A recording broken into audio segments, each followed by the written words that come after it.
Let's celebrate all the two speakers. Let's celebrate the organizers. I mean celebrate.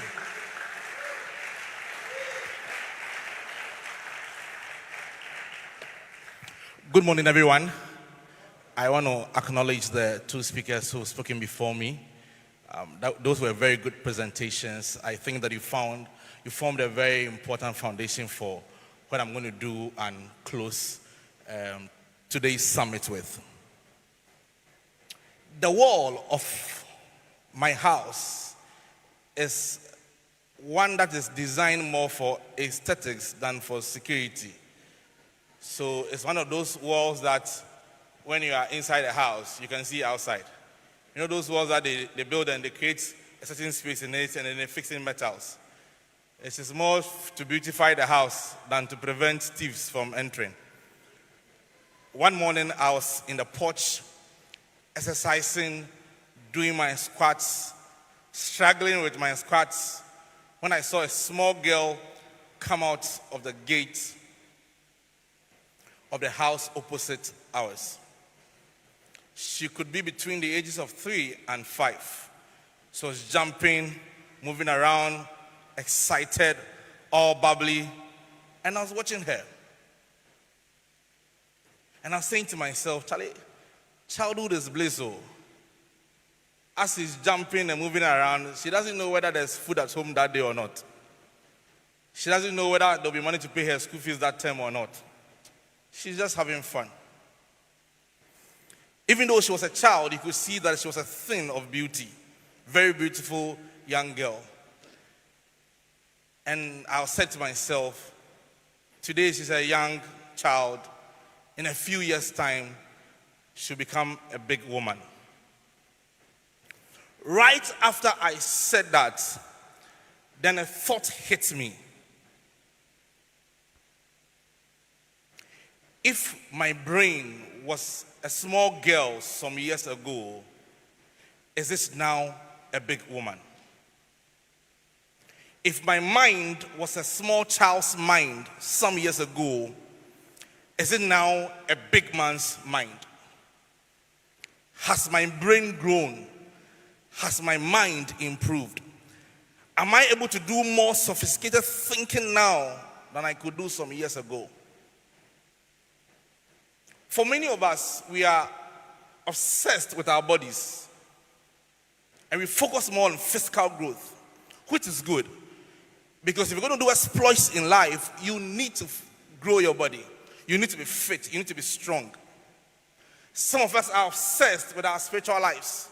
So we invest a lot in spirituality. We go to church, we pray, we read our Bible, which is good. It's foundational to life. But then, has your mind grown?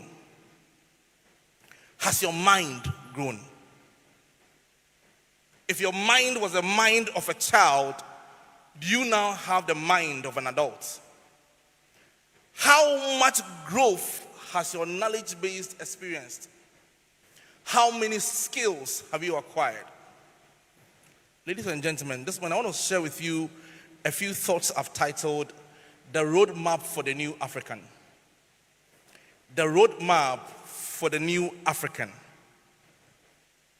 You know, when we talk about the problems of Africa, there's a popular answer that comes up. Who can tell me? When we talk about the problems of Africa, there's a popular answer that comes up. Who can tell me? I want to hear you. Poverty. Okay. Did I hear something like leaders?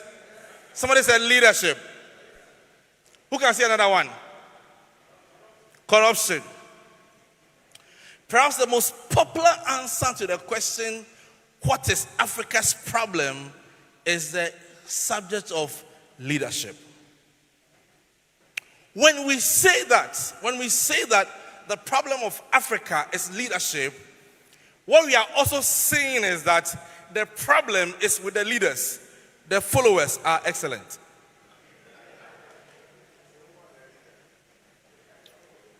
When we say that the problem of Africa is leadership, we are saying that the leadership is imperfect, but the people are great.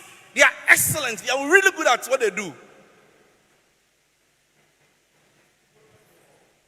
I have a simple question for you. If the whole of Africa, if all Africans are like you, and the 10 people closest to you, will Africa develop?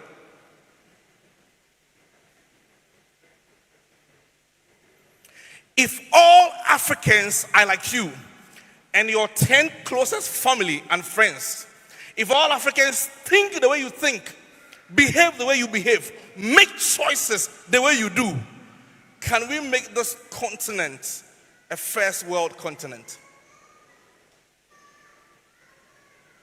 So what are you doing? Ladies and gentlemen, I think that the problem of Africa is bigger than leadership. All of us, from the leadership right down to the very last one of us, we all need to change. We all need to change. We all need to change our thinking, change our behavior, change our mindset. Listen, I tell my staff this all the time, that look, Africa, what we know, how we behave, how we respond to life, what it can achieve for us is what it has achieved. If we are going to have a different reality, we must start to think differently, talk differently, and behave differently. That's the reality.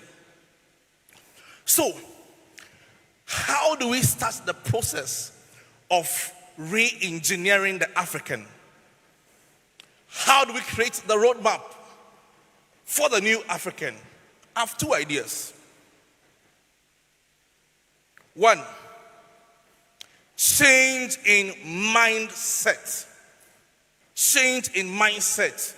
Your mindset is the way your mind is set. Your mindset is the way you think, the way you see the world, your beliefs, your philosophy. If Africa is going to change, it must first begin with a change in mindset. That is one. I'll come back and discuss it. Two, change in mind content. Your mindset is how you think. Your mind content is what is in your mind. They are related. Let's go back to mindset. We cannot divorce the reality of Africa from the thinking of its people. The way our mind is set affects our behavior, affects our approach to life, affects our ambitions, affects the kind of lives we build. 4 mindsets that have held the African back. Mindset number 1, fatalism. They believe in fate. The African believes that God is in control of everything. God is in control of everything. If we are going to prosper, it is God. If we will have peace, it is God. And look, I'm a tongue-talking, Bible-believing Christian. I am not an unbeliever. But really, God did not give you a brain so that He will do everything for you. The African believes that God is in control of everything. So we start life, we have little ambition, we make little effort, and somehow we believe that God is going to prosper us.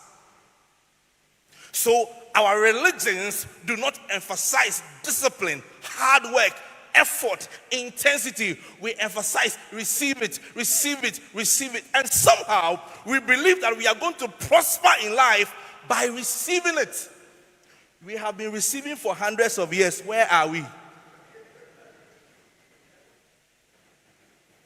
So we believe in miracles. We don't believe in hard work. We have hope. We have no strategy. We have no strategy. But if we have done something over and over and over and over again, and our lives are not changing, we need to begin to see that we must do things differently. So nowadays, me at 31st night, I don't scream plenty. Not that I don't pray, I pray. But I don't scream plenty because I know that the success of the coming year has very little to do with my screaming. and very much to do with my discipline, my effort, my hard work. But we believe that God is in control of everything. So we don't make a lot of effort. We don't push hard. We don't work hard. We don't discipline ourselves. A typical Christian will tell you, that's for me, I don't study. When it's exam time, I'll pray. And I'll write the exams. I'll pass. You are lazy. You are lazy. The future is a joint venture between God and us. Write it down. The future is a joint venture between God and us. God has done his part, and we must do our part. Fatalism is a mindset that holds the African backwards. The second mindset, I think that both the two speakers and one of them has mentioned it. The second mindset that holds the African back is dependency. The African somehow believes that if somebody does not help him, he cannot become successful. The African somehow believes that if somebody does not help me, I can't do well in life. I went to live in a neighborhood and I noticed a young girl, beautiful young girl, and she sells Indomie. And I liked her. And I told her, look, this Indomie business that you have, it can become a major business. Let's start a simple habit of recording your sales and recording your expenses. Let's see how much you receive. Let's see how much you spend. I made her buy an exercise book. Every Sunday evening, she was supposed to come to me for us to go through her sales and her expenses. She came one Sunday. She didn't come again. Then, as my relationship with her evolved, I told her that, Gina, I want to help you. Why don't you go to school? You're a nice girl. You are past 25. In Ghana, if you are 25 and above, you can do mature entrance and go to university. So go to school. But across City Campus, come and make inquiries there. And then let's see the next step. Her response, I have no one to help me. Mrs. Gina, just go and make the inquiries. Gina did not make the inquiries. I have no one to help me. Now me, I make catch or say, but do you know what my plan is? That didn't work. I lived in that neighborhood for 3 years. At some point, I spoke with her, and then she told me that, okay, I'm not going to school now, so she wants to go and learn how to sew. At that time, I was consulting for a fashion business, very leading fashion business, Grandpa Clothing. And I said, I consult for this fashion business. Come, so that we'll go and make inquiries so that you can go and apprentice there. Gina did not come. Because the average African interprets help as harvest, not seed. Don't give him a job. Don't ask him to go to school. That is how the average African thinks. How can we compete with Bill Gates? How can we compete with Mark Zuckerberg? Because you have a dependability mindset. That is the mindset that the new African must have. That I am responsible for my destiny. I'm responsible for my future. I'm responsible for the outcome of my life. Whether I receive help or I don't receive help, I will succeed.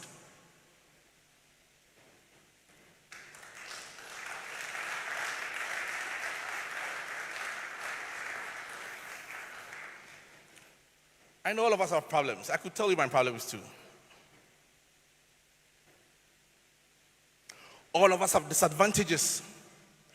All of us have limitations.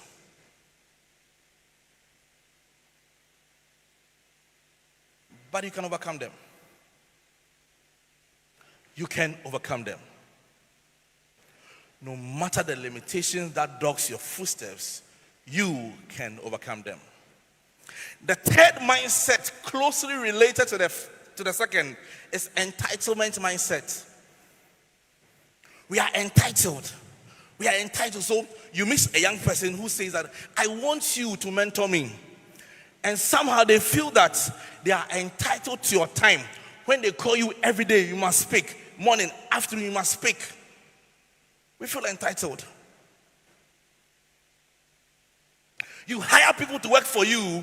They have not worked a day. They've not produced any results. They've not made any turnarounds in the business. And suddenly, they are talking about how much they think they deserve in the business. It's entitlement. The entitlement mindset is what operates when people feel that those who are rich in society must help them. The great men, the successful men, they must help we the youth. They must help you. We the youth, what contribution did you make to the great man's story? Listen, in life, nobody owes you anything. Nobody owes you anything. Africa, nobody owes us anything. Europe owes us nothing. Asia owes us nothing. If we are going to turn the destiny of our continent around, we have to rise up and tap within our inner self, our abilities, our gift, our talent, our intelligence, our faculty, and stand up and be counted. Nobody owes us anything.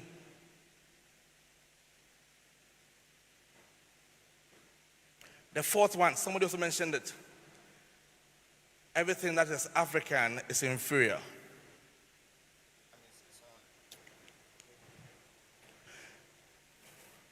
When you're around me, there is one thing you cannot say. You cannot say black man, black sense. You can't say that. You cannot say black man. And you know when sometimes people say black man and they don't say anything else, but you know exactly what they mean. I refuse that label. You must refuse any label that creates the impression that the black man is inferior, the black man's mind is substandard. Refuse it.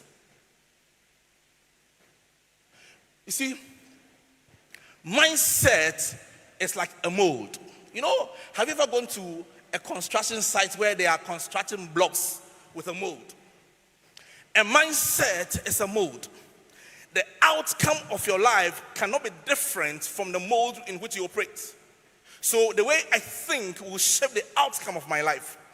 The way I see life will determine how I respond to life. So if you think that you are inferior, you are. As a man thinks in his heart, so is he. Listen, MTN is an African business. If some Africans can build MTN, why can't Group Boabin become like MTN? Why? Can I come from Ghana and become a global speaker? Yeah! Why not? There is no limit on how far I can go. The color of my skin must not create a barrier for how far I can go in life. But if you think that you are inferior, you are. As a man thinks in his heart, so is he. So, number one, I talked about what? Mindset. What's number two? You are hungry. Mind content. What's number two? Mind content.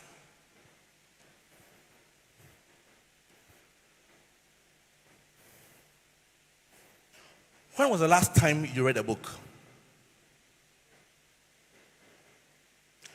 How many books did you read last year? Listen, if we are going to compete with Asia, with America, we must first appreciate the reality of our situation. A few months ago, I watched a movie titled Papillon on Netflix. Papillon is a story of a young man called Papillon who was falsely accused of murder and sent to prison. And then he went to the prison and he met somebody else in the prison. And they made several attempts to escape from the prison. Every time they attempt to escape and they fail, they catch them and take them to a more difficult prison than the earlier one. They did it 3 times. They were caught 3 times. So they took them to the final prison called the Devil's Island. The Devil's Island is an island that is a cliff, a tall rock. So you can get there, but you cannot get out of the place without a boat. The place is so dangerous that there are even no prison guards. Only the prisoners are there because there's no escape. So think of the Devil's Island like all of this area is sea of water. And then this is a Devil's Island, the prison, on top of the cliff.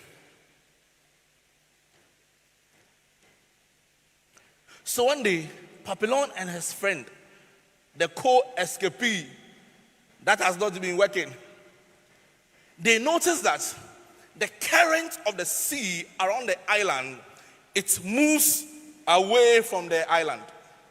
So when you throw something into the sea, the thing carries it away. So they got an idea. Let's get coconuts and tie the coconuts together like a raft. Let's throw it in the sea and jump onto the raft. When we jump onto the raft, it will carry us away from the prison to the shore. So they did it. They threw the raft into the sea and it carried them away from the shore. Whilst I was watching the movie, I was saying to myself that this is how some societies, economies, countries are. They have an economy, a society, a system that carries you away in the direction of your dreams, in the direction of your destination. So all you have to do is to jump into the thing, and it will carry you towards where you are going. America is like that. Europe is like that. Some parts of Asia are like that. They have a system that carries you away easily towards the direction of your dreams. Africa is not like that. In Africa, whilst you are trying to go to the shore, the current is pushing you back, pushing you back, pushing you back. You start a business, it fails. You go to school, you can't pay school fees. Your parents, they are struggling. The currents rather oppose you rather than propel you. If you are born in this continent, you cannot afford to be passive. You cannot afford to be relaxed. You cannot afford to be down. You have to stand up and fight against the current that are opposing you. You have to stand up and fight against everything that is stopping you from becoming the best that you could be. And that begins with enlightenment, reading, getting books to read. If all you are doing is watching television, you are watching people tell their vision on TV, and your vision is on the back burner. God bless you.